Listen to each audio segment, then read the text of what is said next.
Light the beam. Where's the camera? Here we go.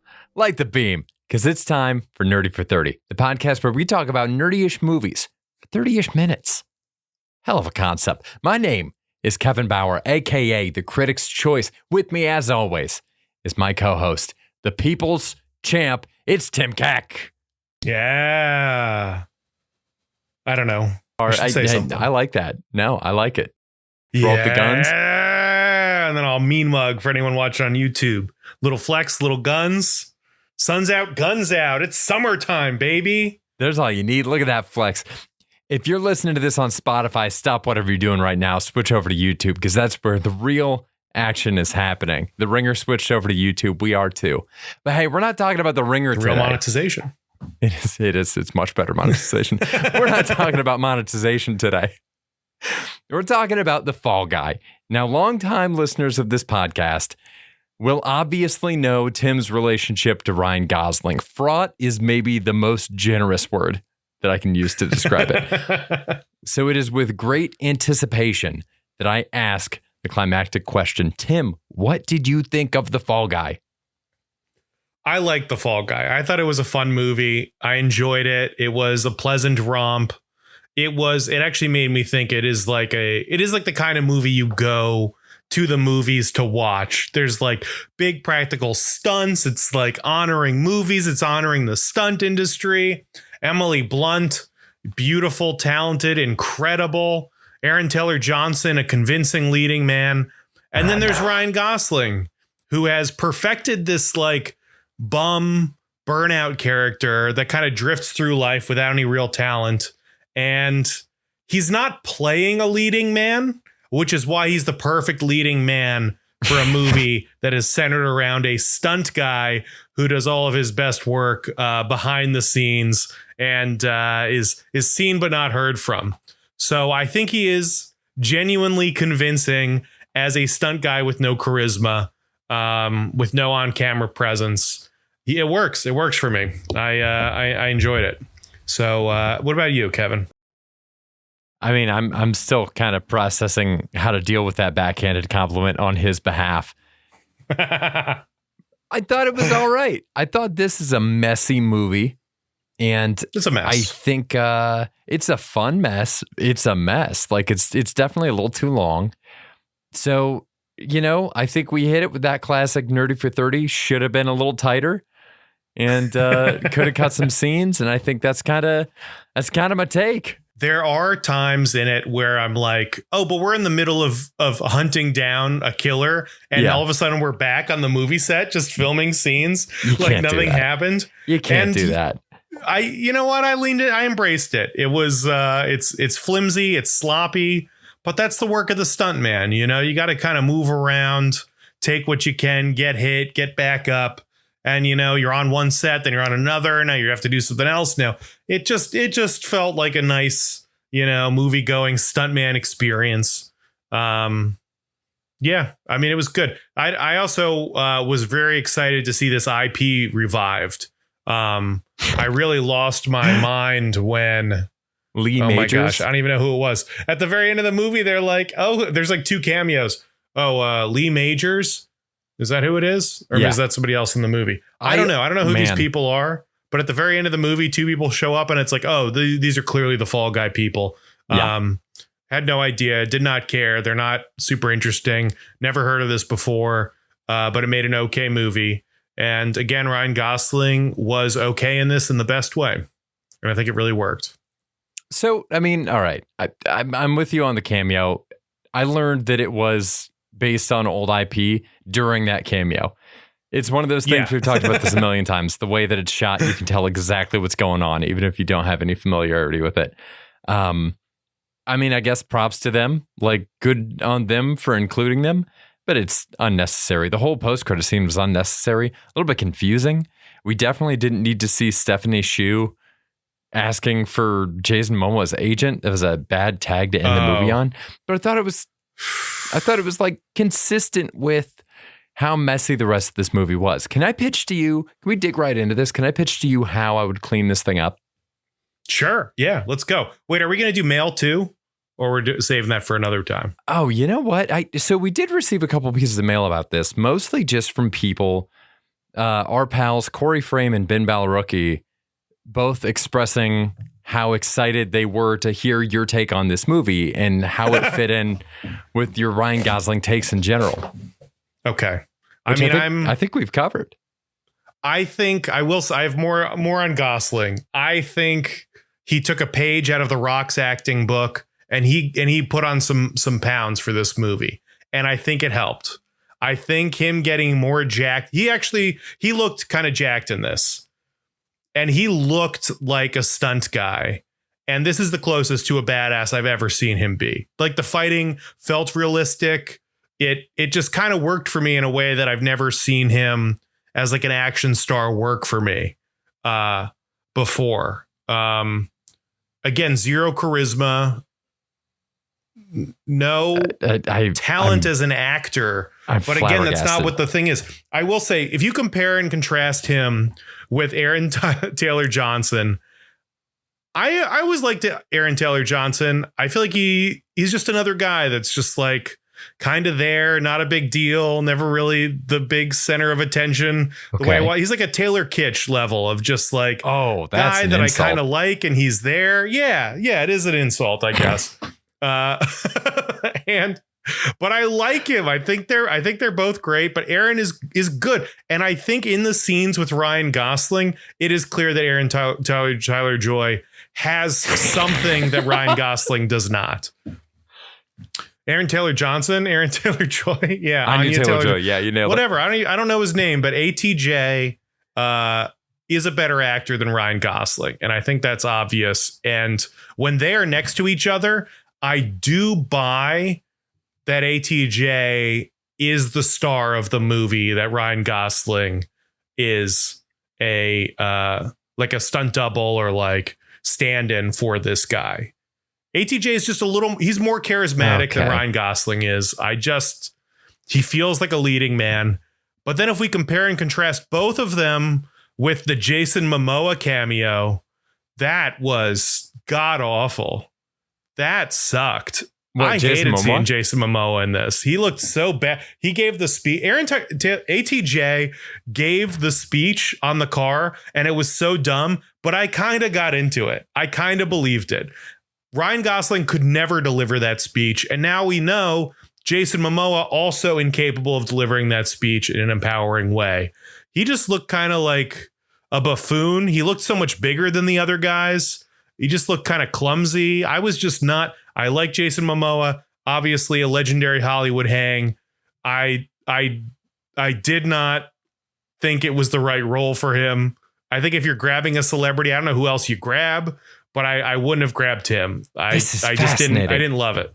I thought ATJ and Ryan Gosling were both better in the movie scenes that Jason Momoa filled in for. Well, I mean, obviously the Momoa part is supposed to be it's supposed to be an extreme comedic example of what somebody could do in this role. So I think he fit that well, where he was so clearly out of place. But I think he had a lot of fun with it. This is wild. We're like, I feel like we're very rarely this misaligned, because normally kind of critical of Momoa doesn't always hit for me. Definitely doesn't hit for me in the Aquaman movies. But in this, I was like, all right, this is fun, because he is so charismatic as a person and is such a legendary fun hang that seeing him in this, I'm like, this is great. This is him. I feel like being who he is as a person. Aaron Taylor Johnson in this, I mean, like, I think he did the role well.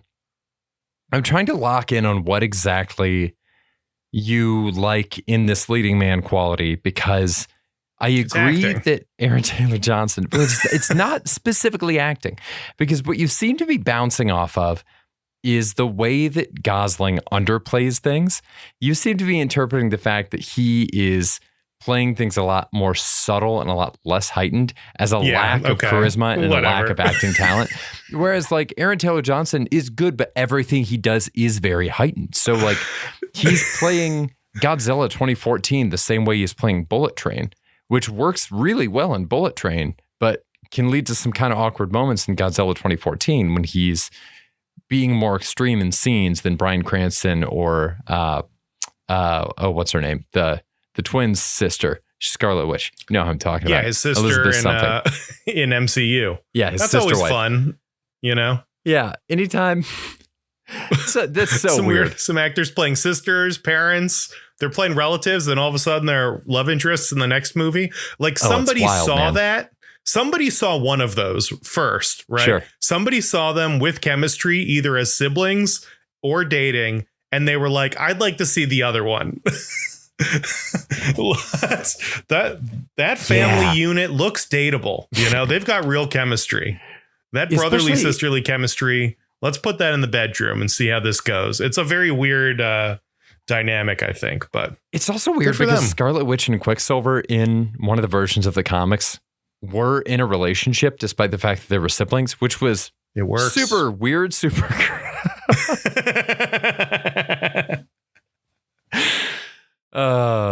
Also, before we jump off this, because I do think this is interesting, and I don't know if you knew this. Did you know that I think it was the oldest son, Brady, was dating the mom, Brady, on the Brady Bunch? So the actor that played the oldest Brady son was dating the actor that played the mom on the Brady Bunch. Wow. While the show was shooting. I thought the kids all dated each other, but I didn't realize the mom was getting in there too. I think it was just them. I don't know anything about any of the kids dating each other, but yeah just a weird one. Got to be a weird workplace. Kind of makes sense. People meet at work. It's a great place, low pressure. You know, you're on a team.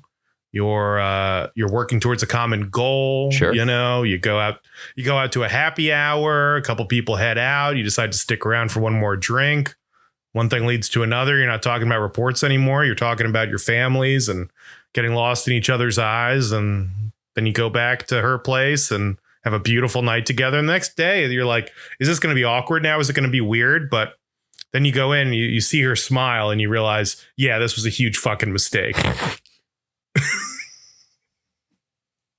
I'm so fucked right now. This is going to bite me in the ass so goddamn hard. This was a terrible idea. Stupid. God. You open the company up to lawsuits. Oh, it's just nothing good.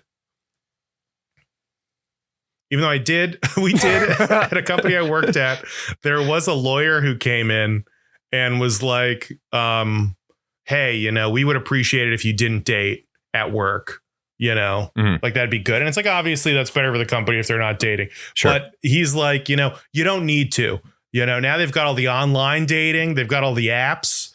You know, if I met my wife at work, that was the other thing is everyone who tells you not to date at work is like, I met my wife at work. I met my husband at work. Like it's all, no one takes their own advice here, but they're like, man, though, if I had the apps, I would have been out there tearing it up. And it's like, yeah, cool. But you still married someone you worked with, and work is still a great place to meet people. So I don't know. Very weird. It's like somebody in a Scared Straight program just glorifying all the activity they're supposed to discourage. Like, oh man, you know, you got to get off the streets. You can't use heroin. I remember when I used heroin. Best time of my life. Best I've ever felt. I still chase that feeling every single day. Don't do it. But man, you will never feel better than if you do it. But don't. Boy, oh boy, it's easy to get. Nothing's worse than huffing glue, but I'll tell you, nothing like it. Nothing like it. You ever drive a convertible, breeze in your hair, salt smell in your nose? It's like that first hit of glue. I'm telling you, but it's bad. It's bad. You don't want any part of that. That's behind you, Richard. That's behind you. I know we always argue about this, but I think you see Ryan Gosling as understated, and I see him as doing the best he can. I don't think there is anything else to state. There is nothing more to this guy. He is just an okay actor who's occasionally funny, who's a little more convincing as a badass now because he's jacked like The Rock, and not a good actor. I mean, I don't know. It's crazy. Emily Blunt, insane actor. And I think maybe you're just blinded by how good of a talent Emily Blunt is, because she is amazing, creating chemistry where there is none, you know. But even then, Ryan Gosling is like, you know how everyone has like a charismatic friend, and then they roll in one day with just like some kind of dud. And they're like, oh, well, he's funny when it's just us. And you're like, oh, okay, cool. That's kind of like Emily Blunt rolling in. And she's like, well, I'm dating Ryan Gosling. And you're like, okay, cool. So he's like, I don't know. Does he have a cool hobby or money or something? Or like why does this work? Introvert, outtrovert, an outside cat with an indoor cat. I guess that's the vibe. Ryan Gosling's got indoor cat energy. I tell you what, man, you are either completely insane or you're the only sane person on this planet. And the rest of us are going to come to see what you're talking about in years. You're not insane about one thing, though. Emily Blunt, terrific. I mean, I've been on the Emily Blunt train since Devil Wears Prada. Incredible showing in, what's it? I always want to call it Day After Tomorrow. Edge of Extinction. Edge of Tomorrow. Yeah. Edge of Tomorrow. I knew it's one of them. I just throw words movie together and hope one of them sticks. Eventually she's amazing in that. Yeah. If you put a bunch of chimpanzees in a room with a typewriter and leave them alone for 20 minutes, they're going to come up with Edge of Tomorrow. Just the title, not the movie. The movie's great. Title, terrible. That is true. Man, she's so good. I want so much more of her in any different variation of movie. She's good in an action movie. She's good in a rom-com. Like, I think the only thing I didn't really like her in was Oppenheimer, to be honest. But that's just because the part was ridiculous. It was just such a stereotypical, like, Oscar-winning movie part. She's great, dude. It was cheesy. And she's done horror. She's done the whatchamacallit, the John Krasinski movies. Oh shit. Yeah. Oh my God. She's great. She's a true star. Yeah. She's incredible. She should be more famous, more box office than she is. Definitely. Which I think is the problem with both these guys, is neither of them are popular enough to be like opening a movie like this that costs this much. Yeah. Which is a bummer, because I think the movie is fun. I think it's the kind of thing you'd see on TV forever, and it's a good time. It's fun. It's fun. It's definitely fun. I think it could be more fun. I think. Yes. How would you fix? We both talked about the fact that you feel a massive slowdown in momentum when we leave the search for Aaron Taylor Johnson and we return to work. I think you need to make this basically a One Crazy Night movie. So I think you tighten up the stuff at the beginning. I don't think we need as much backstory before we get to the fun stuff. You can probably trim 5 off the beginning of the movie before he even comes to the set for Metal Storm. Then I think basically you restructure the action so that once he is sent out by Hannah Waddingham on this search for Aaron Taylor Johnson, he stays on that search until the end of the movie. And maybe, it's kind of like an overnight thing. Maybe by the end of the movie, they have already started shooting for the next day and he's able to sneak back onto the set that way. But I think we can't go back for multiple days and nights. I think we have to keep that momentum rolling once we have it. It's weird. I think it's tough. Because I do also like the idea that he is fighting bad guys in the back of a truck, but is also rushing to get to karaoke so that he doesn't let Emily Blunt down. Like, that's kind of funny. And that same energy keeps him on set. And it's like, okay, I have to go back to the set. She has to make this is my number one priority. And it feels like the Tom Ryder stuff kind of just gets in the way of the thing he's really there to do. So I don't know. I mean, it could definitely be tightened up, but I do think kind of the fun of it is that it is bouncing around. I think you can still keep even if the crime thing though. Doesn't make much sense. I don't know. What the actual plot that they have? Yeah, the plot is weird. It's very complicated. And it is weird that it's interspersed with the movie, but man, the movie stuff is fun. It's cool to watch them do the stunts and get blown up, and they have great chemistry in it. All those quiet scenes where you don't have to listen to Ryan Gosling talk. They have great visual chemistry, and it's fun. Yeah, I don't know. Maybe I disagree a little bit on that. I think it was just a fun, dumb ride, and I wasn't expecting more from it.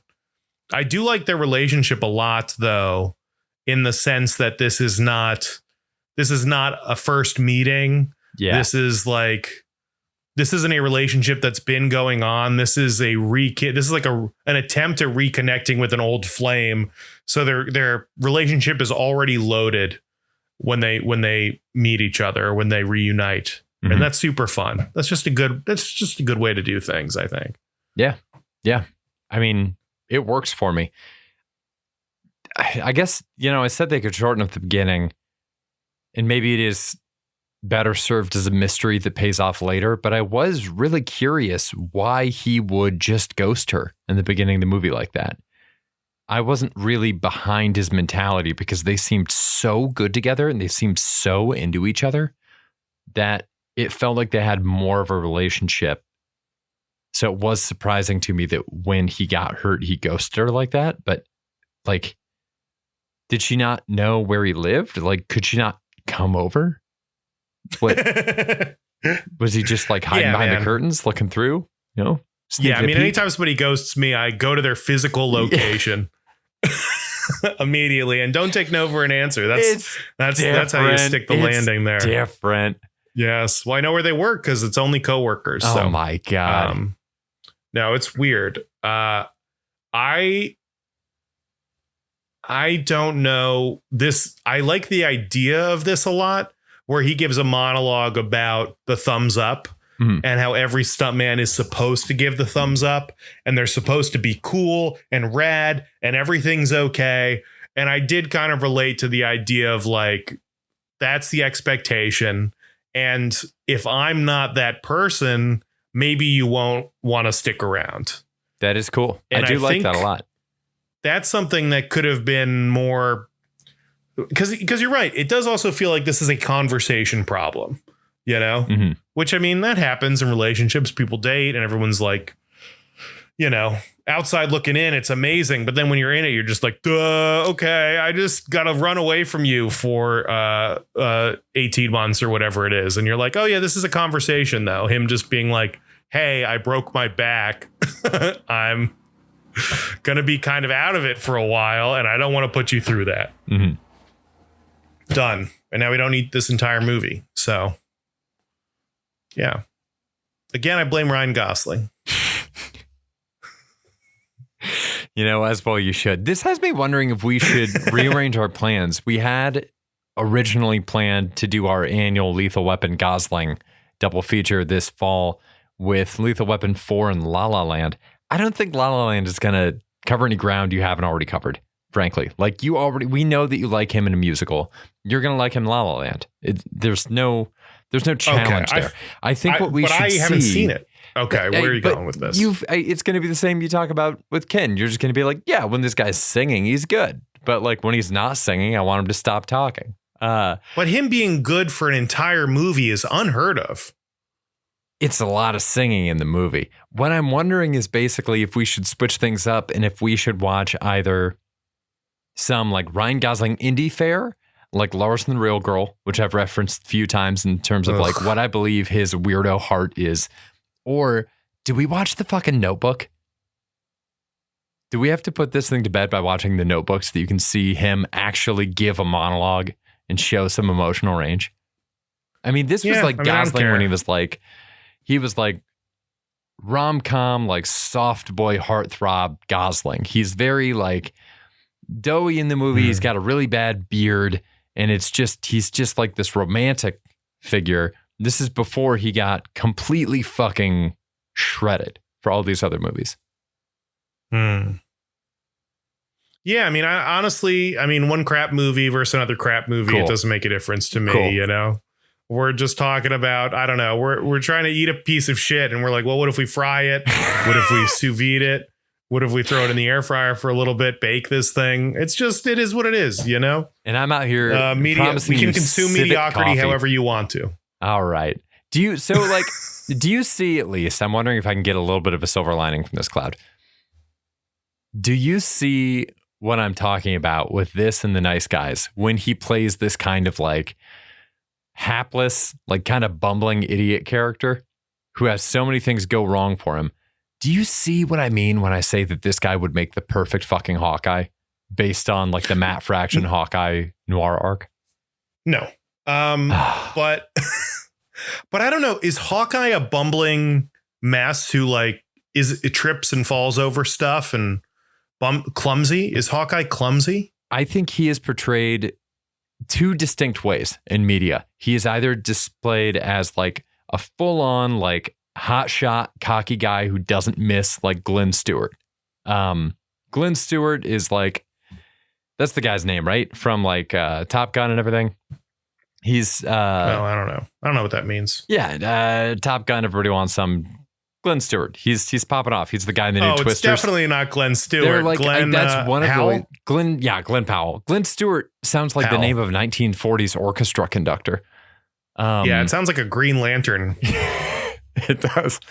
Yeah, Glenn Powell. He's like, I feel like that's one depiction of him where it's like he's got that $1 million smile. He doesn't miss. That's him. The other depiction of him is like the Matt Fraction series where he's a joke because he's a guy with a bow and arrow on a team of literal gods. And so he's the one that can't quite keep up with everybody else. And he is taking the hardest hits. He doesn't have a healing factor. He can't heal like everybody else. So he's kind of wearing his work a little bit more heavy than everybody else around him. I feel like Gosling is perfect for the latter. I only push back because I still think Hawkeye in both situations is a good shooter. He's great with the bow and arrow. He is very talented in both situations. And the idea of Ryan Gosling doing anything with precision doesn't fit with me. I mean, do you include the stunts in this movie?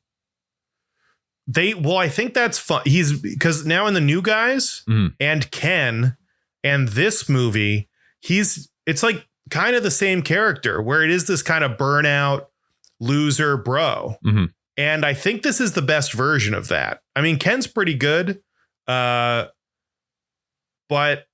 it's a little different vibe. And this is the most believable he is. Like he's almost playing a real person. Mm-hmm. This guy is like clumsy and fun. And even his fighting style. I mean, my favorite is like when they're prepping to fight the guys coming into the house and he's got the gun with the blanks and he moves the sofa over because he knows he's going to go through the top of it and land on the sofa and have the guy land on the ground and then kind of bumbles through this. Like, that's really fun. Yeah. Him taking damage and kind of stumbling through this thing while still having skills and taking over things, but like playing by the seat of his pants is fun. I think this is the best he's done with that kind of character for sure. I think you're onto something there. I think you're right. These are very much cut from the same cloth. I think he may be doing that thing too, where now he's in the like super handsome movie star guy mode, where if he's going to be funny, his best chance of doing it is undercutting himself. Like, yeah. I think, the hottest thing hot people can do is dress terribly. And just look like bums. It's incredible. Like long beard, scraggly thing. He could throw on a beanie and be like in a surfing movie. He could do like, I don't know. I think the trick is for him to just play as homeless as possible in every future project. I think he's really heading that way. And I think he's really figuring himself out. And maybe that's who he really is. When he's not singing and dancing, he's just kind of like a hobo at home and wears his PJs and hangs out, I don't know. I mean, if you keep giving reviews like this, the man's going to be out of a house in no time. Has Ryan Gosling ever heard genuine laughter from somebody? I mean, has Ryan Gosling ever made a joke and people were like couldn't stop laughing? Like couldn't help it. Like a genuine laugh, not this is Ryan Gosling. I should be fine. I should like, humor him. Has anyone ever had like a genuinely good time around Ryan Gosling? Yeah, of course they have. I have a good time just watching him. He makes me, I think he's really good at physical bits. His physical stuff in The Nice Guys is super good. Like he just does a face in La La Land that's hilarious. Like, okay, 1 year from now is Ryan Gosling and Eva Mendes ever going to have dinner with Emily Blunt and John Krasinski? Let's say like a year from now, like we're not promoting the movie anymore. We're a year out. They're both in the same town. Come on over. We're making pizza. We got the stone oven outside. Yeah. No way. That's what I think. There's no way. No, yeah. There's a quote unquote scheduling conflict. They wish they could make it. They just can't make it. There's no way it happens. Yeah. I mean, that's who I think he is. I think and the Blunt Krasinski like squad, I think is pretty deep. You know, they're degrees away from Taylor Swift. They've got like, you know, Ryan Reynolds, the Hugh Jackman connection. They're like all the Office peeps. It just seems like for some pretty sociable people, I don't know. Ryan Gosling doesn't rub me that way. That's wild, man. Krasinski is the dud you mentioned that analogy earlier. He's Emily Blunt's dud that she brought to the party. I disagree too. Wow. I also disagree. John Krasinski's fun. I can imagine John Krasinski making a joke and I can imagine hanging out with John Krasinski and it being a good time. I cannot imagine going over to Ryan Gosling and Eva Mendes's house and just like laughing till I cry. Are you kidding me? No, not a chance. Not a goddamn chance. That's a fun party. Wow. That's like a house nobody wants to go to, you know, like they're the couple in the group and everyone's like swapping houses. You know, they're like, well, we have dinner here one night, dinner here one night, dinner here one night. And there's that one that you're all like, but we have to. And the vibe's going to be off. You know, it's fun everywhere else. But there, you know, there's some weird rules about like, I don't know, like the layout of the house is like a little more sequestered. So, you know, it's not an they don't live in an open concept home. I can tell you that house has rooms in it. Dude, Ryan Gosling is a room guy. I feel like you go over there and it would be one of those situations where they have it decorated exactly like a traditional Japanese home, like a very dated but like traditional Japanese home. And so they're like, all right, take your shoes off. It's one of the tables where you kneel to eat at the table. And it's like, oh, I didn't realize that you had lived in Japan or grew up in Japan. They're like, no, we didn't. Oh, do you have like a good trip there? No, never been. They both just love the Wolverine. Yeah. And they're obsessed with that culture. Ryan Gosling referring to himself as the White Wolf while practicing with a katana or one of those wood blocks with like the little sticks out for kung fu. I know exactly the wood block you're talking about. If he has like a kimono with a wolf's head embroidered over here and then a full wolf and like a snarling motion on the back. Yeah. Yeah. He's developed his own fighting style that includes a lot of this, a lot of like kind of like growling paws before he does like just a generic punch. Yeah. Yeah. Yeah. I mean, that guy I'd at least love to see in person, but, you know, that's just the vibe I get. Wow. I think we're on the same page. This is wild. Any other,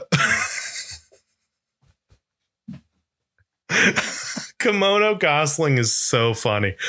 I'm just, what kind of beverages does Ryan Gosling have? Oh, fermented yogurt for sure. You know, those like fermented yogurt drinks, those 100%. Yeah. Kombucha, probably. Absolutely. But like lemon or something, like one of the ones that's like actually hard to drink. Yeah. And it all tastes like feet. Too sour. Let's be very clear. It all tastes like feet. Yeah. But sometimes it's like appley feet.